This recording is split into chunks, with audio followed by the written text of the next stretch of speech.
I hear you. Where are we going tonight, my friend? So actually, you know what? I'm so sorry. You distracted me, and I was just about to send you my notes for the night, and we got into that conversation, and I got lost. Basically, there was a couple of things. Well, I mean, first off, just want to say thank you to Bob. It was just like tremendous fun as always, and actually gave me some things to think about. So I really appreciate it. But the first thing that I wanted to kind of get at, though it's a little out of order from what I'm sending you, is I wanted to kind of bring up again this topic that you brought up the other day, which is this seeming to be this littering of language into multiple areas that don't seem to have any direct relationship. And the most recent evidence of this, which you pointed out, is actually the use of extraordinary, right? The extraterrestrial, right? This word's actually starting to be used. And one thing I found very funny was I was listening to this fantastic interview on the Vinny did of Christopher Sharp, and on Disclosure Now, I believe.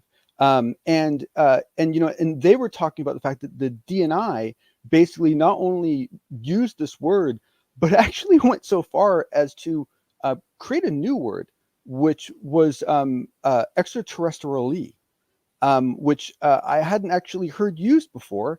And so, you know, to me, I thought once again, this is definitely an interesting indication that someone's actually trying to not only weave new language into the dialogue, but perhaps even try to influence its definition. Why do you think we're changing language now? Again. Well, I think we're changing language the same reason why you always change language, because language changes thinking. You know, I mean, I don't know how many of you guys have noticed this, but like when I was a kid, I used to notice all the time how like one news broadcaster would use a new word, and then you'd start seeing other broadcasters use it over the next couple of weeks, and then you'd start seeing it show up in sitcoms, and like it was this weird like domino effect you'd see, and it was almost like the country was kind of learning new vocabulary as a group, you know. And to me, I think that some of that is natural, but I think some of it is very manufactured or manicured, shall we say. And so I, you know, I think that, you know, honestly, I there were so many things that Bob said tonight that I've been trying to say that he said so much better and eloquently than I have. But he's so dead on. I mean, there is how many game plans there are, whether they're coordinated and who's generating them is anyone's guess. But there are clearly game plans in the hands of some people. Well, the government likes to throw these little caveats at us. You know, whether it was changing UFOs to UAP and now extraterrestrially.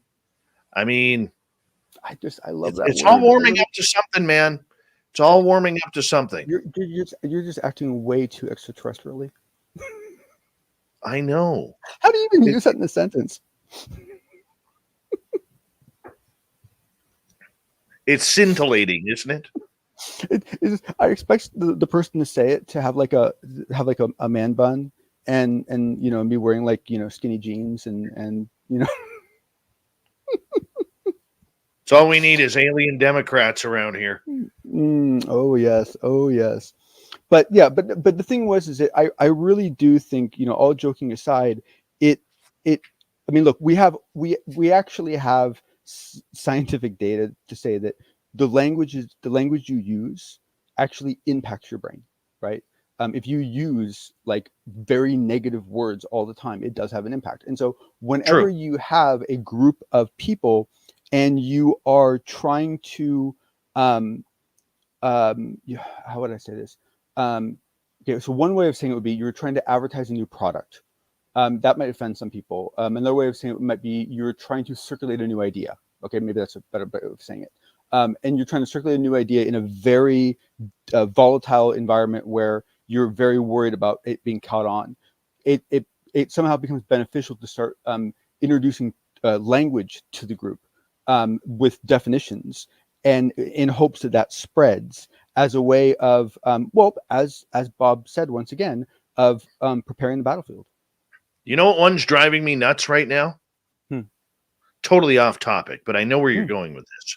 The one that's driving me nuts is on the Poker Stars commercials, where they don't say, the players don't say all in anymore. They say, I'm in. And they push their chips in.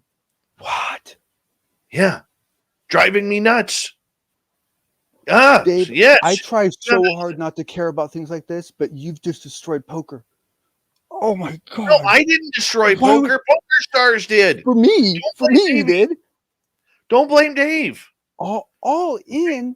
I mean, that's like taking a home run out of baseball. Yeah. That's why they call it a four-bagger. You've ruined my evening. Yeah. No, but the thing is it I don't know if anyone, maybe this is something that someone like a Cheryl Costa would be interested in doing. I don't know if I quite have the patience, but there's tools out there like Google word data and so forth, where you can start looking at when words start showing up and when they start showing up in searches, at least, right? And that is helpful because often that gets wrapped into like labels of TV shows and news broadcasts and so forth.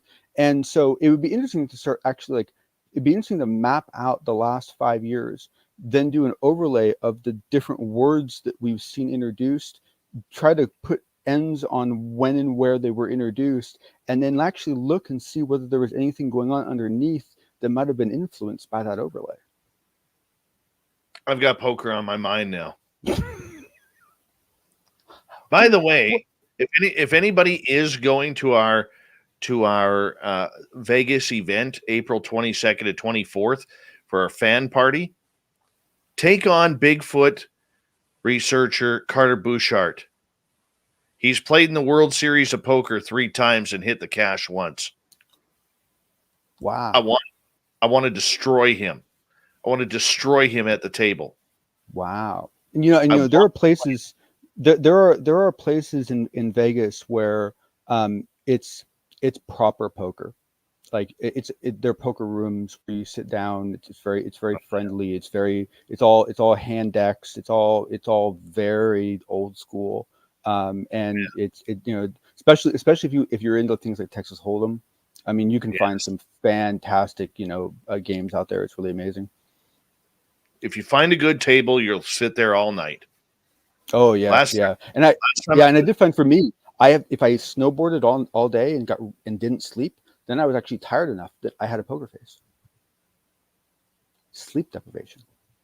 Last time I was in Vegas, I sat down at the poker table at 3:00 in the afternoon, and I broke even at 3:00 in the morning. My final hand, I had trip queens off the flop, and I lost to a full house where aces over queen. That's the thing. Didn't mind it at all. Wow. Nope. I wouldn't. But that's so beautiful, because the thing is that you didn't break even. You got 12 hours of tremendous zone out time, tremendous fun, tremendous relax. I mean, just like so much goodness, and you basically got it for free. I mean, yeah, but now the crappy part was I was up $600 at one point. Yeah, but hey, it is I had fun. I had fun. Yeah, totally. No, that's awesome. I had fun. It's all that matters. We need SOR poker chips. That would be nice. That would be cool. That would be nice. Let me see if I can find some of those. All right, topic number 2 here that we're going to get to.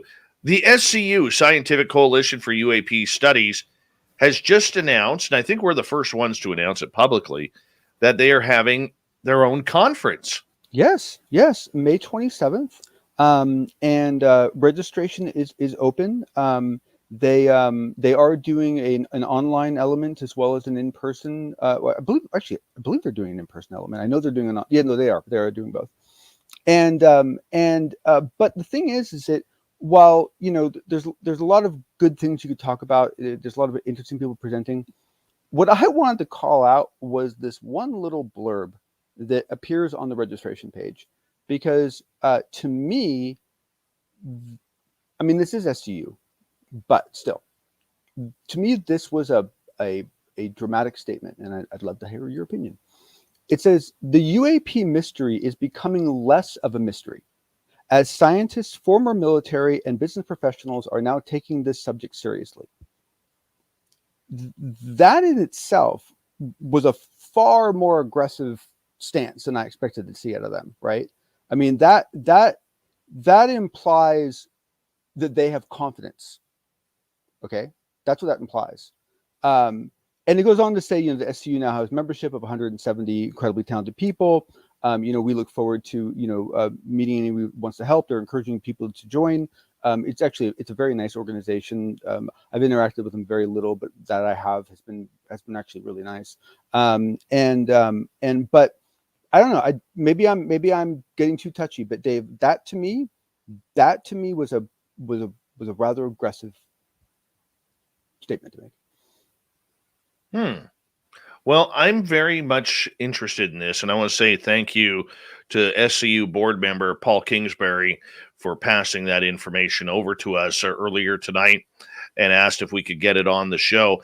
You know, I think the SCU is going to play a very important role in going towards some sort of disclosure, because with the brainiacs that are involved in the SCU, we really could see them really push for a lot of scientific truth behind a lot of the technologies that may be hidden by the U.S. military. Understatement of the universe.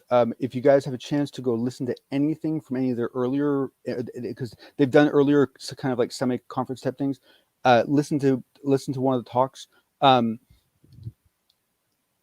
This is the one place that you will see actual, like, normal scientists that are also humans talking with other humans about UFO stuff and science together, and they're taking it totally seriously, and it's awesome.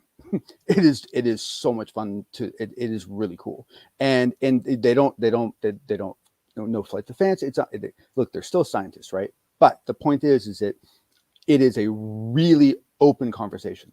Like, I mean, it is one of the freest conversations I think I've seen in a while, and that's a really good thing. And they should be applauded for that. Very much agreed. We got 3 minutes left, and you want to bring up something about some letters from Luis Elizondo. Yeah. So this is a really interesting situation. So basically what we have here is basically the Black Vault, and hats off to John Greenwald for doing this, through FOIA, was able to get his hands on several of the letters, 3 of them, that Elizondo had sent, basically in some of the most polite but clearly assertive and clearly frustrated language that you're likely to read. Basically, not to the point of begging, but getting damn close, of saying, you know, why are you guys disparaging my name? Why are you guys discrediting my career? Well, I am someone who served without blemish, and you are. Why are you? I mean, it's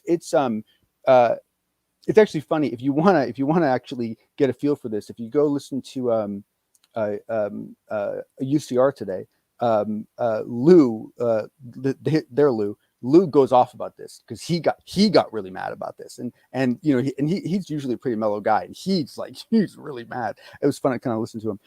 It's super frustrating. What was he saying? Hold on, you can't teach us like that. What was he saying? Well, no, he was saying exactly what I'm saying, which is that he was mad in that when you read these,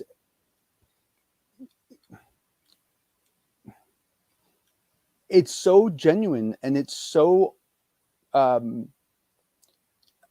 you cannot help but feel the frustration. You can't help, and so for that frustration to be conveyed to a level that, you know, that upsets me this much is rare for me. But I don't consider that much data. Whereas, Lou Jimenez is freaking out today on his own show. I thought that was kind of a more interesting data point. And he was freaking out for the exact same reasons. Just the to go from oh yeah, it's good to question Lou, to oh my God, you guys really did this? Like what? Like what are you like? The one point that Lou made that I think was very interesting. Actually, I'll take that back. It might have been one of his guests. 30 seconds.